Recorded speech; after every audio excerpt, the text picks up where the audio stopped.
दोस्तों, आज की यह कहानी आपको सोचने पर मजबूर कर देगी। अक्सर हम कई मौकों पर कुत्तों का नाम लेकर मिसाल देते हैं। किसी को गाली देते हैं तो सबसे पहले कुत्ते का नाम हमारी जुबान पर आता है। गाली इंसान को दी जाती है, लेकिन बदनाम कुत्ता होता है। क्या कुत्ता इतना गया गुजरा जीव है? हमने कभी उसे खिलाने पिलाने के बारे में सोचा? चाहे वह कितने ही दिनों से भूखा आपके द्वार पर पड़ा हो, लेकिन हमें कभी उसका नाम इस्तेमाल करने में लज्जा नहीं आती। आपसे निवेदन है कि कृपया 5 मिनट का समय निकालकर इस कहानी को जरूर सुनें, शायद आपकी सोच बदल जाए। नमस्कार दोस्तों, डिवोशनल डायरीज यूट्यूब चैनल में आपका दिल से स्वागत है। एक गांव में सुरेश नाम का लड़का रहता था। वह बहुत परेशान था। वह हमेशा यही सोचता रहता कि मैंने पिछले जन्म में क्या पाप किया था जो मुझे अभी भुगतना पड़ रहा है। एक दिन उसे पता चला कि गांव से कुछ दूर एक महात्मा रहते हैं जो सबकी समस्याएं सुनते हैं। अगले दिन सुरेश उनसे मिलने के लिए निकल पड़ा।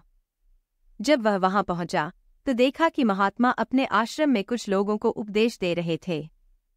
सुरेश ने महात्मा को प्रणाम किया और कहा, गुरुदेव, मेरे मन में एक प्रश्न उठ रहा है। महात्मा ने कहा, निसंकोच होकर पूछो, तुम्हारे मन में कौन सा प्रश्न उठ रहा है? सुरेश ने पूछा, गुरुदेव, मैं यह जानना चाहता हूँ कि कुत्ते को एक टुकड़ा रोटी खिलाने से मनुष्य को कौन सा फल मिलता है? महात्मा मुस्कुराए और बोले, यदि मनुष्य कुत्ते को रोटी खिलाने के 8 फायदे जान जाए तो वह कभी दुखी नहीं होगा।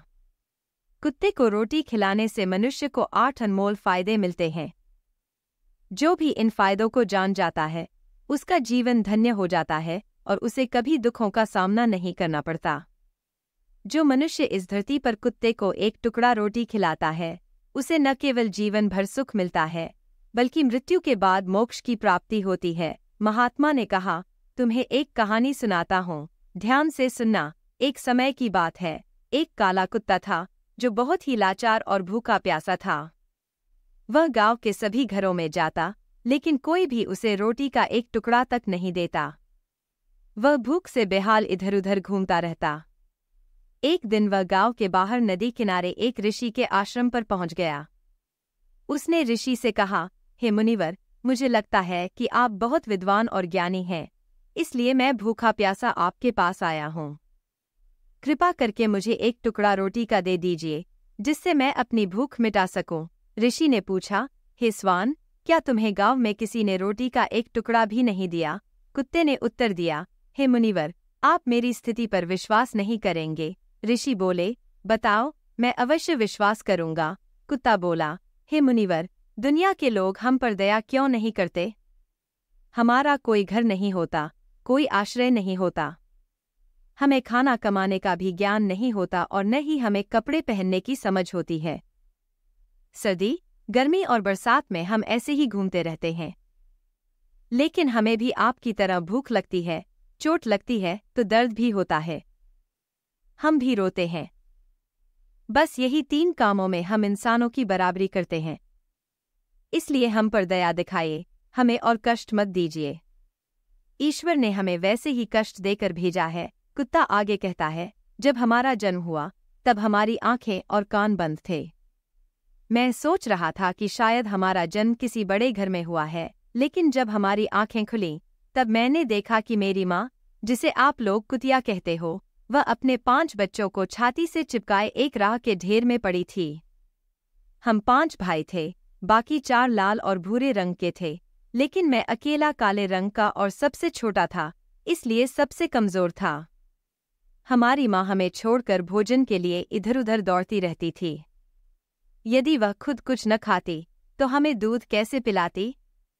वह रात भर जागकर गांव की रखवाली करती थी और गांव वालों के लिए इतना सब करने के बावजूद भी कोई उसे भोजन नहीं देता था।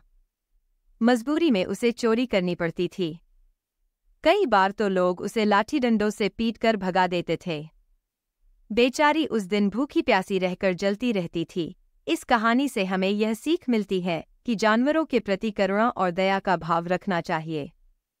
उनके जीवन में भी उतनी ही तकलीफें और कष्ट होते हैं जितने इंसान के जीवन में। जब हम एक भूखे कुत्ते को खाना खिलाते हैं तो हम न केवल उसके जीवन को सहारा देते हैं, बल्कि अपने भीतर दया और सहानुभूति का बीज भी बोते हैं। हे मुनिवर, भूख तो हमें भी आपकी तरह ही लगती है, लेकिन हमारे ऊपर अपनी 5 बच्चों की चिंता भी थी। आखिर माँ जो थी, भूख उसे चैन से बैठने नहीं देती थी।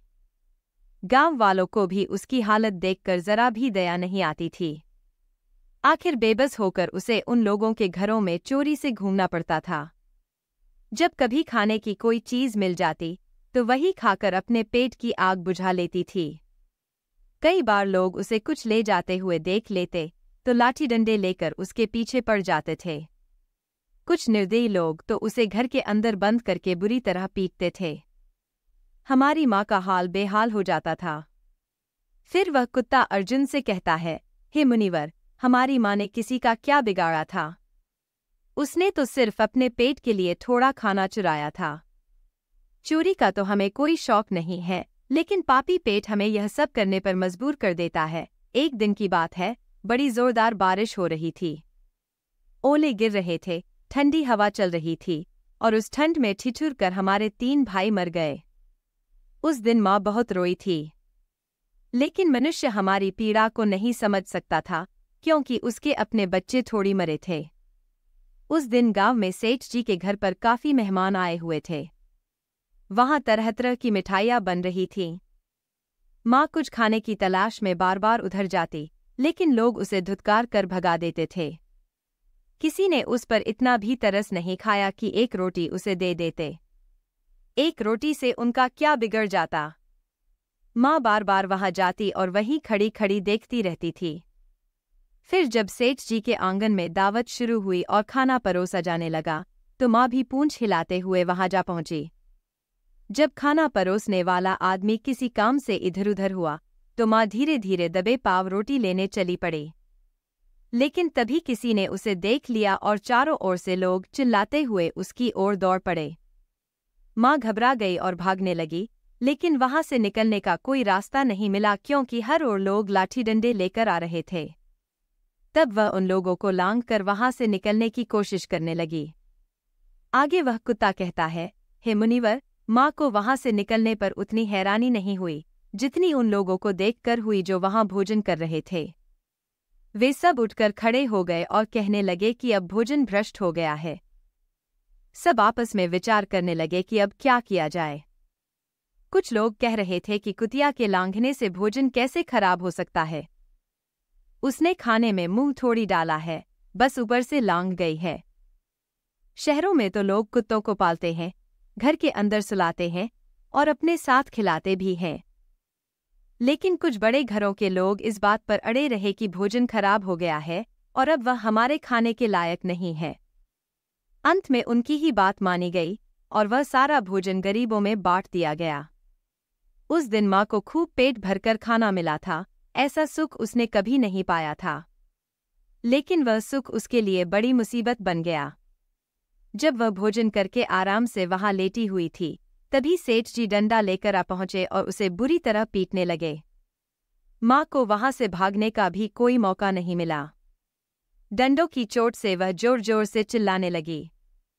माँ का विलाप सुनकर पत्थर भी पिघल जाता, लेकिन उस निर्दयी सेठ को जरा भी दया नहीं आई।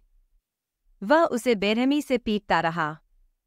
माँ का चीत्कार पूरे गांव में गूंज रहा था। तब कुछ लोग आए और सेठ जी से कहने लगे, सेठ जी, जाने दीजिए। भूख में तो इंसान की भी बुद्धि भ्रष्ट हो जाती है। यह तो एक जानवर है, इसे क्या पता कि अच्छा बुरा क्या होता है। अब इसे मारकर आपको क्या मिलेगा? जो होना था वह हो गया। लोगों के समझाने पर आखिरकार सेठ जी ने माँ को पीटना बंद किया। फिर बड़ी मुश्किल से माँ हमारे पास आई, लेकिन वह बुरी तरह घायल हो चुकी थी। हे मुनिवर, भूख तो हमें आपकी ही तरह लगती है।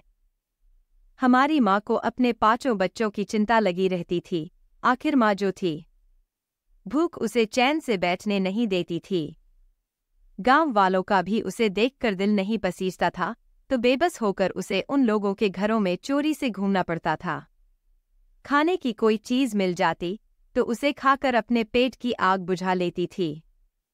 कई बार लोग उसे खाने की वस्तु ले जाते हुए देख लेते तो लाठी डंडे लेकर उसके पीछे पड़ जाते। कुछ निर्दय लोग तो कई बार उसे घर के अंदर बंद करके पीटते थे। हमारी माँ का बुरा हाल कर देते थे। फिर वह कुत्ता आशीर्वाद से कहता है, हे मुनिवर, हमारी माँ ने किसी का क्या बिगाड़ा था? उसने सिर्फ अपने पेट के लिए भोजन ही तो चुराया था।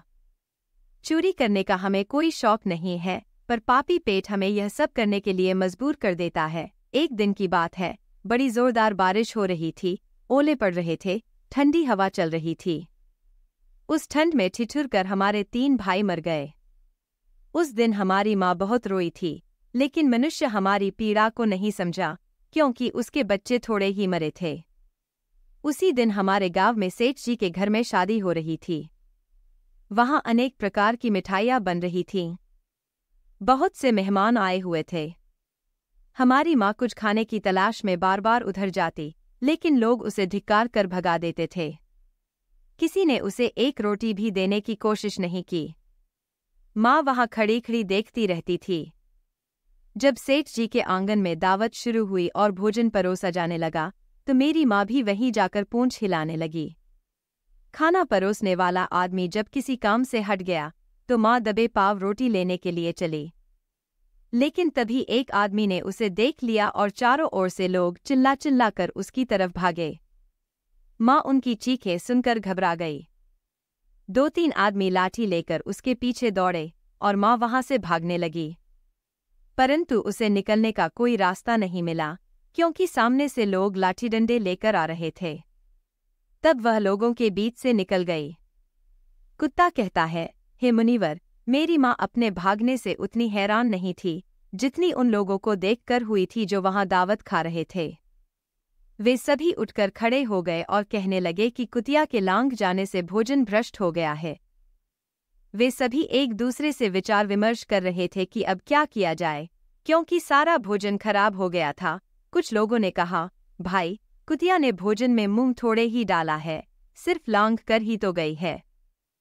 शहरों में तो लोग कुत्तों को पालते हैं और उन्हें घर के अंदर भी रखते हैं, लेकिन सेठ जी और उनके समर्थक लोग बोले, भोजन तो भ्रष्ट हो गया है, यह हमारे खाने लायक नहीं है। आखिरकार उनकी बात मानी गई और सारा भोजन गरीबों में बांट दिया गया।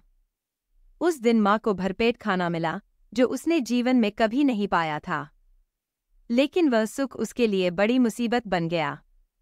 माँ आराम से सोने ही वाली थी कि तभी सेठ जी डंडा लेकर आ पहुंचे और उसे बुरी तरह से पीटने लगे। माँ वहां से भागने का भी कोई मौका नहीं पा सकी। डंडों की चोट से वह बुरी तरह चिल्लाने लगी। माँ का विलाप सुनकर पत्थर भी पिघल जाता है, लेकिन उस निर्दयी को जरा भी रहम नहीं आया। आखिरकार कुछ लोगों ने आकर सेठ जी को समझाया, सेठ जी, जाने दो, भूख में तो आदमी की भी बुद्धि भ्रष्ट हो जाती है, यह तो एक पशु है, इसे मारकर आपको क्या मिलेगा। उनके समझाने के बाद ही सेठ जी ने माँ को पीटना बंद किया। माँ बड़ी मुश्किल से हमारे पास आई और सारी कहानी हमें सुनाई। हमने सोचा, कितना कष्ट भरा है हमारा जीवन। आदमी एक रोटी के टुकड़े के लिए हमें चोरों की तरह पीटता है, बिना यह समझे कि हमारी भूख कितनी बड़ी होती है। फिर वह कुत्ता कहता है, हे मुनिवर, एक दिन गांव के बाहर एक ब्राह्मण ठहरा हुआ था। उसने अपने भोजन के लिए एक जगह चूल्हा जलाया और दाल चढ़ा दी। फिर आटा गूंथ कर रख दिया और पानी लेने कुएं पर चला गया। मेरी माँ वहीं पहुंच गई और आटा देखकर सोचने लगी कि शायद इसका कोई मालिक नहीं है। वह आटा खाने लगी। ब्राह्मण ने यह दृश्य देख लिया और दुखी हो गया। वह 2 दिन से भूखा था। ब्राह्मण ने आव देखा न ताव, लाठी लेकर मेरी माँ पर टूट पड़ा। माँ उस आटे को ठीक से खा भी नहीं पाई थी कि उस पर लाठियां बरसने लगीं। महीनों तक माँ लंगड़ाते हुए घूमती रही। तब हमें समझ में आया कि इंसान कितना स्वार्थी होता है। हम उसके काम आते हैं, लेकिन वह हमारी पीड़ा नहीं समझता। फिर वह कुत्ता कहता है, हे मुनिवर, हमारी कमी यह है कि हम उन्हीं मतलबी इंसानों के अधीन रहते हैं जो हमें कष्ट देते हैं। हम उनके घर की रखवाली करते हैं, फिर भी वे हमें समझते नहीं। महात्मा ने कहा, अगर मनुष्य कुत्ते को रोटी खिलाने के फायदे जान जाए तो अपने जीवन में होने वाले नुकसान से बच सकता है। कुत्ते को रोटी खिलाने से शनि का नकारात्मक प्रभाव कम होता है, लक्ष्मी प्रसन्न होती है, कर्ज से मुक्ति मिलती है, व्यापार में उन्नति होती है और घर में सकारात्मक ऊर्जा आती है। कुत्ते को रोटी खिलाने से आपकी आयु बढ़ती है और स्वास्थ्य अच्छा रहता है। महात्मा ने कहा, भगवान सभी जीवों की चिंता करते हैं और जो भी व्यक्ति जीवों पर दया दिखाता है उस पर भगवान की कृपा बनी रहती है। तो दोस्तों, यह थी कुत्ते की कहानी। कैसी लगी? आप हमें कमेंट में ज़रूर बताइए। अगर अच्छी लगी हो तो चैनल को सब्सक्राइब ज़रूर करें।